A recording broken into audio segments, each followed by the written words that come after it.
शुरुआत में कहा था, इसका नाम ही मुख्तसर ख्याल है। मुख्तसर मतलब हम लोग अपनी ज़िंदगी में वो छोटी छोटी चीज़ें ख्वाहिशें बनाते रहते हैं ना, कि अच्छा घर, अच्छी गाड़ी, अच्छी बीवी, अच्छा नाम, शोहरत, इज़्ज़त, तो कहीं ना कहीं वो छोटा छोटा जाके फिर बड़ा होता है। तो उसी हिसाब से ये पोइट्री की जो किताब है, इसका नाम मुख्तसर ख्याल है। इसमें अंदाज शायद छोटे छोटे हैं, बट बहुत सारे फीलिंग्स, बहुत लोगों की फीलिंग्स है, ज़रूरी नहीं है कि सिर्फ मेरी ही हैं। इसमें कई ऐसी भी चीज़ें हैं जो मैंने, बहुत ज़्यादा चीज़ें इनफैक्ट ऐसी हैं जो मैंने दूसरों को देख के, दूसरों को समझ के, दोस्त हो गए, काम करने के लिए हाथ हो गए, उनको देख के समझ के और लिखने की कोशिश की है। खुश हूँ कि फाइनली बुक छप गई। बहुत सालों से लिख रहा हूँ, ऐसा कोई एजेंडा नहीं था कि कभी ना कभी बुक पब्लिश होगी। जो मेरी टीम, जैसे मैंने शुरुआत में कहा कि स्पेशली शाजी का इसमें बहुत बड़ा एफर्ट रहा है कि आपकी बुक आए, वो लगी रही बातें करना बहुत सारे पब्लिकेशन हाउसेस से, उसको कल्टीवेट करके एक जगह पे लाना was a good process. We enjoyed it and वही है कि अब आप लोग पढ़िए, बताइए कि क्या अच्छा लगा, क्या बुरा लगा, क्या बेहतर कर सकते हैं। तो इंशाल्लाह अगली किताब जब भी लिखूंगा, अगर लिख पाया तो उसमें वो सारी चीज़ें को रेक्टिफाई करके फिर लिखेंगे। इंस्पिरेशन को कैसे आपने कहा कि आम आदमी या हमारी जो रोजमर्रा की जिंदगी होती है, जी उसकी तो छोटी छोटी चीज़ को लेके, तो फिर भी कोई इंस्पिरेशन रहा होगा, या फिर आपने जो आसपास लोगों को देखा उससे आपने इंस्पायर होकर लाइक यू। सर मैं रिटायर फौजी हूँ। I have retired from Indian army as captain. So उसमें क्या होता है ना, उसमें आप बहुत सारे इमोशन वहाँ देखते हो जहाँ कोई देख नहीं पाता, क्योंकि जब आप वॉर जोन पे होते हो या एक बटालियन के साथ होते हो ना, तो आपके साथ 400-500 लोग जो आप कर रहे हो वो भी कर रहे हैं, लेकिन उसमें डिफरेंस ये होता था कि उसका तरीका और मेरे तरीके में या हम लोगों के तरीके में कई दफ़ा फ़र्क आता था। वो फ़र्क क्यों आता था, वो कई लोग अपने घर से बहुत ज़्यादा खुश रहते थे, कई लोग शायद नाराज़ रहते थे, कभी कोई अपनी गर्लफ्रेंड बॉयफ्रेंड वाली फीलिंग से नाराज़ होता था। तो बहुत सारे इमोशंस, जब आप रात को बैठते हो ना खाना खाने, फौजियों का एक होता है कि एक लंबी सी टेबल लगती है जहाँ 150 लोग एक साथ बैठ के वही रोटी, दाल और सब्ज़ी खा रहे हैं। उस वक्त बहुत सारे आप इमोशंस देखते हो कि किसी को खाना पसंद नहीं आ रहा है लेकिन खा रहा है, उसकी जिम्मेदारी वो खाना नहीं है, उसकी जिम्मेदारी उसकी फैमिली नहीं है, उसकी जिम्मेदारी उस वक्त वो नेशन है। तो ये एक अलग फीलिंग होती है, जो एक मेरी शेर में लिखा भी हुआ है कि मैं शायद अभी भूल रहा हूँ कि अभी बीच में आपने जब देखा था पुलवामा वगैरह में अटैक हुए थे, तो बहुत सारे हमारे फौजी भाई उसमें शहीद हुए थे। तो उस पर लिखा था कि सरकार को या लोगों को लगता है कि किसी की बस नौकरी चली गई, क्या नौकरी दे दी जाएगी। तो उसको मैंने गज़ल में लिखा था कि तुमको लगता है कि एक शहादत हुई है, एक इंसान मर गया है, लेकिन तुमको ये नहीं पता है कि यहाँ पे किसी के परिवार की रोटी चली गई है। तो ऐसे जज्बात भी हैं।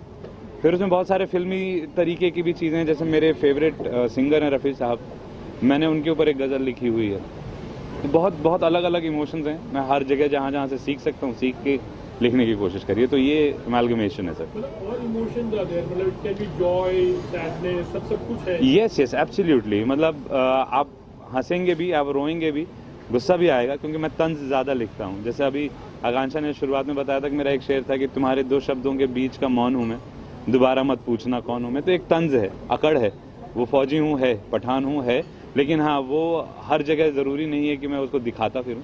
जहाँ ज़रूरी है वहाँ तो नहीं हो आप रियल लाइफ में, जहाँ ज़रूरत पड़े वहीं पे, वरना मैं कोशिश करता हूँ ऐसे दोस्तों से सीखने की कि कितना ज़्यादा झुक के रहा जाए तो सब कुछ आराम से इत्मीनान से चल जाएगा। आप क्या कहना चाहोगे राशिद भाई के बारे में? What was your best wishes? जी राशिद को जी एक बात है, जब हम पहले मुलाकात की थी, मतलब वो जूम से मुलाकात हुई, आपको याद है? मतलब एक आर्मी के साथ मैं बात कर रहा था तो मैं इतना ये इसका जो इमोशनल पार्ट है वो तो मैंने देखा नहीं। तो जब हम उससे बाद ज़्यादा मुलाकात की तो फ़नी पार्ट मेरे लिए ये था कि ये आर्मी में था बंदा और इतना स्ट्रॉन्ग भी लग रहे हैं, फिर भी बहुत ही इमोशनल है। और एक चीज़ जो हम देख सकते हैं जब आपके ऑफिस में आते हैं, देखते हैं हम कि कितने लोग को आप हेल्प कर रहे हो, बहुत कोशिश कर रहे हो, मतलब इसीलिए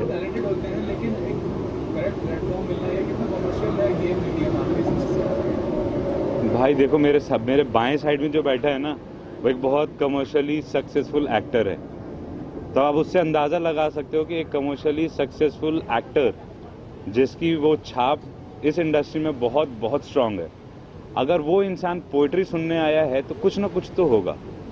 और आप हर चीज़ को कमर्शियली नहीं आंक सकते। एग्जाम्पल के तौर पे बहुत बड़े शायर गुजरे हैं, जॉन एलियट साहब, वो कमर्शियली कभी सक्सेसफुल हुए ही नहीं। कोई भी शायर इनफैक्ट आज तक कमर्शियली सक्सेसफुल नहीं हुआ है, वो चाहे गालिब थे, चाहे मीर साहब थे, चाहे आप जॉन एलिया कह लीजिए। वो अपना, उनका वो फन था, वो लिखते थे, उनको कहना था, वो कह गए। उनके जाने के 50-100 साल बाद एक बहुत अच्छे रैपर हैं और राइटर हैं, रफ्तार, उन्होंने जॉन एलिया साहब के बारे में जब फिल्म बन रही थी उस पर लिखा, उसमें एक लाइन थी कि मैंने तुमको सुना है, नहीं मंटो साहब के बारे में इनफैक्ट लिखा था कि मैंने बरसों सुना है तुमको मंटो, मैं तो बनना चाहूँ तुम सा। तब वो एक अलग दायरा है। तो ये कमर्शियली तो कहीं भी नहीं जाती भाई, एक कमर्शियली शायर नहीं होते।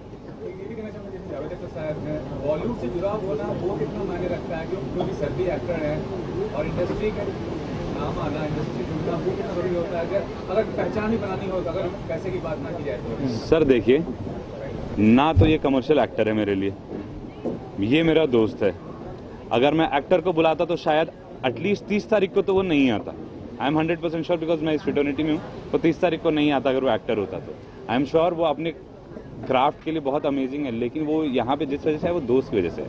और जिनका रेफरेंस सर आपने दिया है ना, वो पहले शायर, वो इतने बड़े शायर के बेटे हैं जावेद साहब, फिर उन्होंने कई बरसों तक पहले फिल्में लिखी, फिर वो गाने में। अगर आप सोचो कि अगर वही चीज़ होता तो सलीम साहब भी शायद गाने लिख देते, उन्होंने नहीं चूज़ किया। तो शायरी शौक है, शायरी बिजनेस या प्रोफेशन नहीं हो सकता सर। कि आम लोगों की जिंदगी में कितना डिफरेंस लाता है, जैसे आप अपने ख्यालात को व्यक्त करते हैं किताब के माध्यम से, ये ऐसे तो कितना ज़्यादा डिफरेंस ला सकता है एक आम आदमी की जिंदगी में? सर ये तो देखिए वो इंसान पे डिपेंड करता है कि कौन सी चीज़ इंसान को कब भा जाए, वो फ़र्क नहीं पड़ता और बहुत ज़्यादा इम्पॉर्टेंट नहीं होता। इम्पॉर्टेंट ये होता है कि मैं भले इम्प्लीमेंट करूं या ना करूं उस शायरी को, उस शेर को, उस गज़ल को, क्या मैं उस फीलिंग को समझ पा रहा हूं। वो जो इंसान फीलिंग समझ लेगा ना, मेरे हिसाब से वही वो क्रक्स जिसको कहते हैं ना, एक उसका किसी चीज़ की अगर व्याख्या करनी हो तो उसका सारांश पढ़ लीजिए। तो सारांश अगर इंसान को समझ में आ जाए पोइट्री का, वही इनफ है सर। उससे ज़्यादा वो कितना अपनी लाइफ में इम्प्लीमेंट करे ना करे। जी सर। सर मेरी गज़ल तो मुझे पता नहीं था कि मैं गज़ल लिखता हूँ, वो तो शाजी की मेहरबानी है कि शाजी ने उसको कंपोज किया, उसको गाया। मुझे नहीं लगता था कि मैं लिख पाता हूँ ढंग का। वो मैं बहुत ओपनली और बहुत ओपन फोरम में कह रहा हूँ, शाजी की बदौलत मुझे समझ में आया कि वो गज़ल है। मैं अपनी फीलिंग लिखता हूँ। जैसे मैंने शुरुआत में कहा था, मुनव्वर राना साहब का एक शेर है कि ना मैं चोटी बनाता हूँ ना कंघी बनाता हूँ, मैं आप बीती को जगबीती बनाता हूँ। तो मैंने वो जगबीती लिखी थी, उसने उसको गज़ल में ढाल दिया, उसने एक कॉम्पोजिशन बना दी उसकी, तो वो तो उसकी काबिलियत, मेरी कुछ नहीं है सर। आगे आने वाले दिनों में मतलब कुछ गाने, गज़ल या गाने लिखोगे आप जो? भाई मैं लिखूंगा, बाकी का काम शाजी को मालूम है कि वो गज़ल बनेंगे कि गाने बनेंगे या स्क्रैप होंगे। वो मेरी जिम्मेदारी है सिर्फ लिखना। मैं लिख देता हूँ शायद टूटा फूटा, फिर शाजी उसको तराशती है, उसको मीटर पे बैठाती है, उसकी कॉम्पोजिशन बनाती है, क्योंकि वो आसान काम नहीं है। मुझे अपने गज़ल को, अपने शेर को काफ़िए में तो ले आता हूँ, लेकिन उसको प्रॉपर मीटर में लाने का बहुत डिफिकल्ट काम है, मेरे बस की नहीं।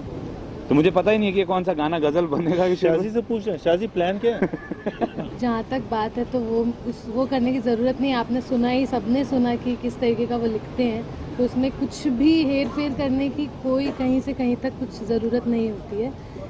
ये ज़रूर है, एक बात जो सबसे ज़्यादा मैं इस चीज़ को मानती हूँ कि इनके लिखने की वजह से कॉम्पोजिशन और म्यूज़िक, एक्चुअली म्यूज़िक क्या होता है वो ये भी मानेंगे कि मैं जैसे आई थी मुंबई और अब जिस जगह पे मैं आ गई हूँ म्यूज़िक के लिहाज से और हर लिहाज से, मैं तो कहूँगी बहुत इम्प्रूवमेंट उनकी वजह से मुझे हुआ है। कुछ उनसे सीख गई हूँ और उनको वो चीज़ें पसंद हैं, इसलिए वो इतनी तारीफ़ कर रहे हैं। वरना मैं जितनी भी, अगर मैं एक कॉम्पोजिशन बना रही हूँ, अगर मैं उनकी कंपनी में जब से काम कर रही हूँ, मैं कोई गाना भी अगर किसी की कॉम्पोजिशन गा भी रही हूँ, तो जितना भी इम्प्रूवमेंट मुझ में आया है और हर दिन वो चीज़ मुझे रियलाइज़ होती है, her end of the day मैं एक चीज़ हमेशा रियलाइज़ करती हूँ कि I am very very very much thankful कि मुझे ऐसा इंसान मिला लाइफ में कि इतनी अच्छी इंस्पिरेशन बन सके कि मेरी कुछ चीज़ें उनको पसंद आ रही हैं, मेरी बहुत बहुत बड़ी खुशनसीबी है। आजकल बहुत सारे शायर हैं, जिनसे कि सोशल मीडिया आ गया तो एवरीवन फील लाइक देखे बट जहाँ पर जो हम लैंग्वेज की बात करते हैं या उर्दू आना या जो तलफ़्फ़ुज़ जो होता है हर एक मतलब इसका लोगों को कभी कभी आप भी देख रहे हैं उनके वर्ड्स को किस तरह से बोलते हैं, क्या हाउ इम्पोर्टेंट इज दैट, या फिर वो बहुत सारे लोग आ गए मतलब वो कभी कभी दुख भी करता है कि क्या कर दिए लोगों ने। सर मेरा तो सबसे बड़ा ऑब्लिगेशन ही मेरे लिए सोशल मीडिया है। तो किसी एक बहुत बड़े शायर ने एक दफ़े कहा था कि अगर लोग तुमसे बहुत ज़्यादा चिपकने लगें या लोग बहुत ज़्यादा लोग तुम्हारे पास आने लगें, इसका मतलब ये नहीं है कि आप बहुत अच्छे हो, इसका मतलब ये है कि आप बहुत ज़्यादा सस्ते हो कि हर कोई अफोर्ड कर रहा है। तो वही हाल सोशल मीडिया की वजह से है कि हर कोई उस पर है। मैं भी हूँ, मैं अपने आप को भी उसमें काउंट कर रहा हूँ, बट आप उसको किस लिहाज से कंज्यूम कर रहे हैं, वो कंजम्पशन आपकी क्या है, वो उसके ऊपर डिपेंड करती है। और सिर्फ जहाँ तक बात तलफ़्फ़ुज़ की, मेरी खुद की ठीक हो जाए पर मैं दूसरों को कहूँ मेरी खुद की ठीक नहीं है, मैं तो सीख रहा हूँ अभी। जिस दिन मेरी शायद ठीक हो जाएगी, शायद कभी, तो मैं कोशिश करूंगा कि कुछ बोल दूं, वरना अभी उतनी जो कुछ भी सुना हमारे तरफ से तो सर वही कहते हैं। अब आप बुरा मत मानिएगा, आप सारे दोस्त भाइयों के लिए, लेकिन please don't get it offended. वही कहते हैं कि अंधों में काने राजा, तो हम काने राजा हो गए क्योंकि आपने मुझे सुन लिया। मुझसे बहुत बेहतर शायर, बहुत अच्छे बोलने वाले लोग बैठे हुए हैं। हो सकता है शायद उनको अल्लाह ने उतनी फैसिलिटी शायद नहीं दी है कि वो यहाँ तक नहीं पहुँच पाए। अल्लाह का एहसान है कि मुझे उतनी मिल गई, मैं यहाँ तक आ गया। उतना ही फ़र्क है बड़े भाई, otherwise I don't think so I am standing anywhere in the lines. आप कितना रेकमेंड करोगे या आप उनको कुछ बोलोगे कि हमारे लिए लिखिए या मेरे लिए लिखिए? अब रिकमेंड नहीं, मतलब रेट नहीं करूँगा, रिकमेंड तो करूँगा ऑफ कोर्स। अब मैं कौन हूँ कि किसी को रेट करूँ, और राशिद को भी मतलब। बट क्या है कि हम काफ़ी इवेंट्स के लिए आए थे आपके पास। एक वजह यह था कि इनका शायरी सुनने के लिए और अभी अच्छे हो गया, हमारे काम भी आसान हो गया, तो अब किताब है अपने पास, तो मुलाकात फिर भी होगी, मतलब होगी। पर इसीलिए तो हमें तो अच्छा ही लगता था। एंड तो मुझे शायरी भी बहुत अच्छा लगता, मैं भी लिखता हूँ, बट आपके जैसे नहीं। अरे बस फिर भी that's I always liked his poetry. Finally आप कुछ अपनी किताब में से जो आपके कुछ दिल की करीब हो, शायद सभी चीज़ें होगी, बस क्या कुछ सुनाना चाहूँ। चलिए वो याद है मुझे। अच्छा मेरी प्रॉब्लम है, मुझे मेरी शायरी याद नहीं रहती। तो मेरी शायरियाँ मुझसे ज़्यादा इसे याद हैं क्योंकि वो लिखती रहती है, उसको फॉर्मेशन वगैरह। तो मेरा एक बहुत फेवरेट है मेरा पर्सनली, दोस्त सुनाता हूँ। दूसरी वाली आप कहीं चेप सकते हैं क्योंकि लोगों ने पहले चेपा हुआ है। तो पहली वाली शेर है कि समंदर जब भी किसी की कहानी कहे है, नए मौसमों की जुबानी कहे है। समंदर जब भी कहानी कहे है, नए मौसमों की कहानी कहे है। आ चल तुझे ज़रा सा मीठा बना दूं, आ चल तुझे ज़रा सा मीठा बना दूं, समंदर से दरिया का पानी कहे है। और दूसरा वाला कौन सा था? हाँ, दूसरा वाला ये था, ये बहुत टाइम बाद लिखा था कि एक ज़माना पर, हाँ, कि तेरे घर से दूर नहीं मेरा घर, तेरे घर से दूर नहीं मेरा घर, बट बस रास्ते में एक ज़माना पड़ता है। Thank you sir, thank you so much, thank you sir.